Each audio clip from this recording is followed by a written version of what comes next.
मेरा नाम डॉक्टर सिद्धार्थ रेड्डी है। मैं यूनिसेफ हेल्थ स्पेशलिस्ट हूँ। अच्छा, ये यूनिसेफ की भूमिका पिछले कई वर्षों में और बढ़ गई है पहले से अपेक्षा। तो क्या लगता है कि बिहार और खासकर दरभंगा में किस तरह के डीएमसीएच को कितना सपोर्ट मिल रहा है यूनिसेफ का, और आपको कितना डीएमसीएच का सपोर्ट मिल रहा है वर्किंग के? डीएमसी दरभंगा एक पायनियर इंस्टीट्यूट रहा पहले से ही, और जब हम लोग को जो न्यू बर्न केयर यूनिट, जो सिक न्यू बर्न केयर यूनिट जो शुरू किए थे एसएनसीयू, डीएमसीएच में भी पहले शुरू किया गया था। हम लोग पहले 3 एसएनसीयू शुरू किए थे बिहार में। एक था पीएमसीएच में, दूसरा वैशाली में, हाजीपुर में, और तीसरा था डीएमसीएच में। और इसके साथ साथ डीएमसीएच खाली एक इंस्टीट्यूशन नहीं रहा कि जो न्यू बर्न को केयर करे, बट हम लोग उसको यूज किए हैं जो कैपेसिटी बिल्डिंग, खास करके जो डॉक्टर्स है बाकी एसएनसीयू का, डिस्ट्रिक्ट हॉस्पिटल के या सब डिस्ट्रिक्ट हॉस्पिटल का, उन लोग का ट्रेनिंग के लिए भी हम लोग को डीएमसीएच को उसका सपोर्ट ले रहे हैं।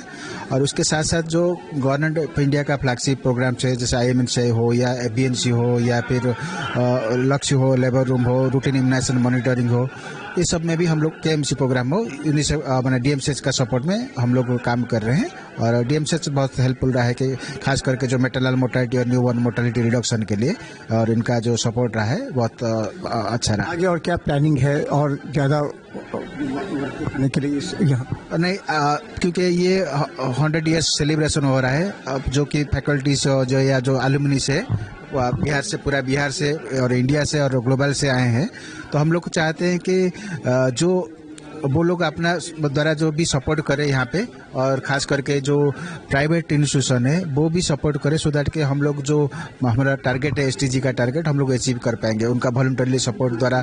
और उनको PMS में मैंने जो आयुष्मान भारत प्रोग्राम है उसमें एम्पैनल करके उनका हॉस्पिटल को, और जो डाटा है, जो हॉस्पिटल का डिलीवरी डाटा हो, इम्यूनाइजेशन डाटा हो या newborn mortality, maternal mortality data, अगर वो रेगुलरली शेयर करेंगे डिपार्टमेंट को, तो डिपार्टमेंट जो कि वो उसको एक्शन ले सकते हैं और प्लान कर सकते हैं प्रोग्राम बेटर वे में। थैंक यू जी। बहुत बड़ा हस्ती है। सर आप अपना परिचय। मैं लेफ्टिनेंट जनरल BN शाही हूँ। मैं director general armed forces medical services से 2004 में रिटायर्ड किया, और उसके बाद से कार्डियोलॉजी प्रैक्टिस करता हूँ। मैंने 1964 में इस मेडिकल कॉलेज से ग्रेजुएशन किया था, और उसके बाद हम पुणे यूनिवर्सिटी से और PGI चंडीगढ़ से MD और DM कार्डियोलॉजी और सारी डिग्रीज प्राप्त की। सर आपका एक्सपीरियंस आर्मी में भी है, सेना के क्षेत्र में भी आपने काम किया, वहाँ की वर्किंग पद्धति मेडिकल सिस्टम और यहाँ की बिहार की या इंडिया की अलग क्षेत्रों की मेडिकल पद्धति में क्या अंतर आप पाते हैं? उस गैप को कैसे फुलफिल करना चाहिए? देखिए, आर्मी में अकाउंटेबिलिटी है। अकाउंटेबिलिटी मीन जब आप एक पेशेंट को देखते हैं या वार्ड में उसको ट्रीट करते हैं, तो उस पर अगर कुछ कॉम्प्लिकेशन होती है या प्रॉब्लम होती है तो डॉक्टर डायरेक्टली रिस्पॉन्सिबल होता है। देखी जाती है कि प्रॉपर इलाज मिला कि नहीं, फॉलोअप ठीक से हुआ कि नहीं, डायग्नोसिस ठीक हुआ नहीं, अकाउंटेबिलिटी होती है। हमारे यहाँ जो सिविल लाइफ में है अकाउंटेबिलिटी नहीं है।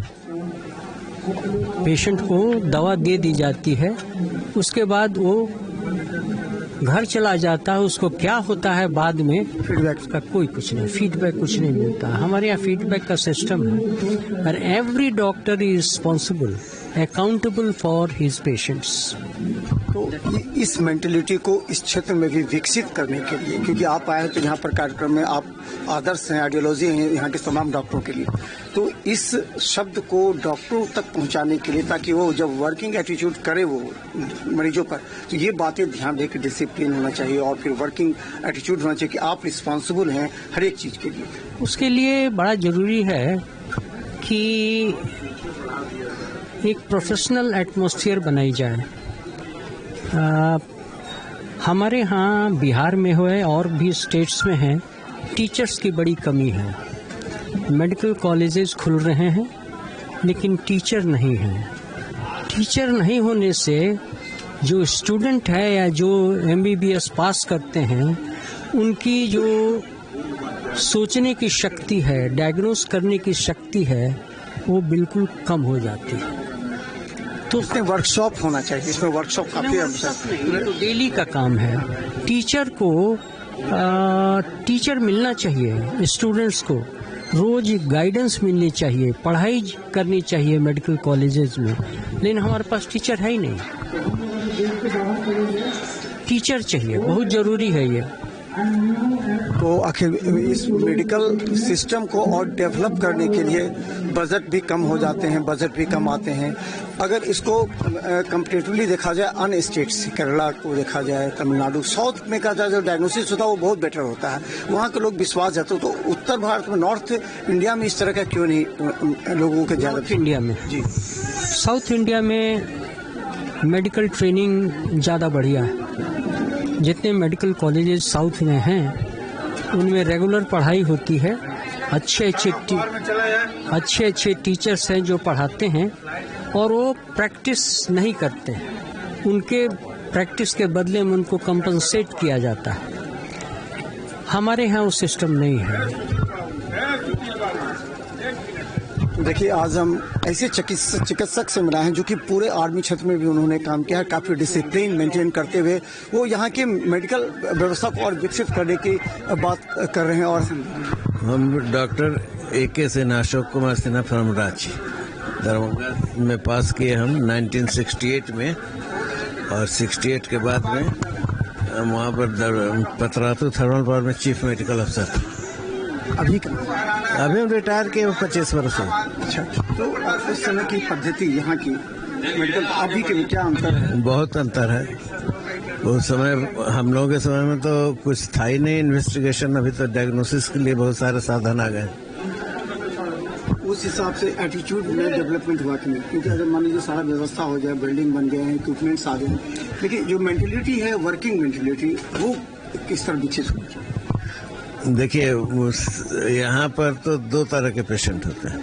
अगर आप पेशेंट हमसे दिखा के गया, हमने उससे अगर 500 रुपये फीस लिया तो जाएगा 2000 रुपये वाले के पास, क्या कि पता ना ठीक से देखे होंगे कि नहीं देखे होंगे। जैसे पब्लिक का मेंटेलिटी बहुत खराब है।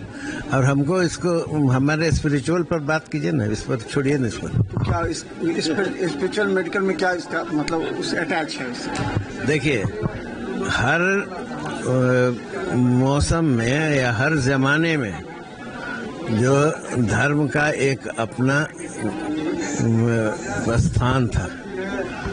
प्रीवियस जितने भी देखिए जैसे चाणक्य हुए, धर्म के रक्षक थे, तो धर्म के साथ साथ उनमें स्पिरिचुअल टच था।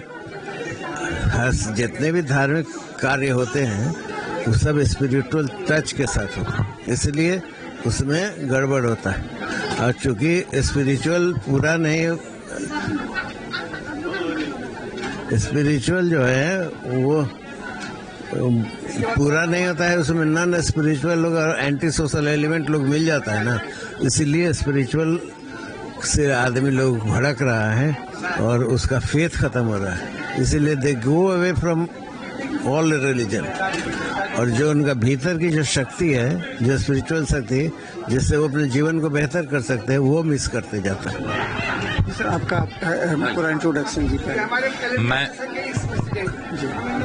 मैं doctor Madhukar S Bhatt, Darbhanga medical college में 62 से 67 तक मैंने MBBS किया, और पूरा उसके बाद लगातार में MS 71 में MS करके निकला, और सर्जरी में मैं रिम्स में पोस्टेड हुआ।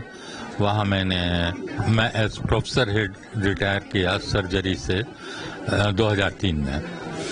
तो यहाँ आने में बड़ा अच्छा लगता है। ये पुराना मेडिकल कॉलेज भी आए थे इस बार शताब्दी? दिन नहीं, शताब्दी के पहले भी मैं बराबर आया हूँ। और 2017 में हम लोगों ने अपने पास आउट का गोल्डन जुबली बहुत ही धूमधाम से मनाया था, जिसमें देश विदेश के काफ़ी लोग यहाँ आए थे, और उसको पूरा ऑर्गेनाइज मैंने ही किया था, इसलिए मुझे बड़ा गर्व होता है। और मैं बराबर ये इस बात पर जोर देता हूँ कि भाई यह अल्मा मैटर जिसे अंग्रेजी में बोलते हैं माता की सदृश हम लोगों को की है। हमने जो कुछ भी पाया है यहीं से पाया, और इसी की बदौलत आज हम जिस स्थान पर भी पहुँच पाए हैं इसी की बदौलत तो पहुंचे। अभी कहाँ क्यों भूला?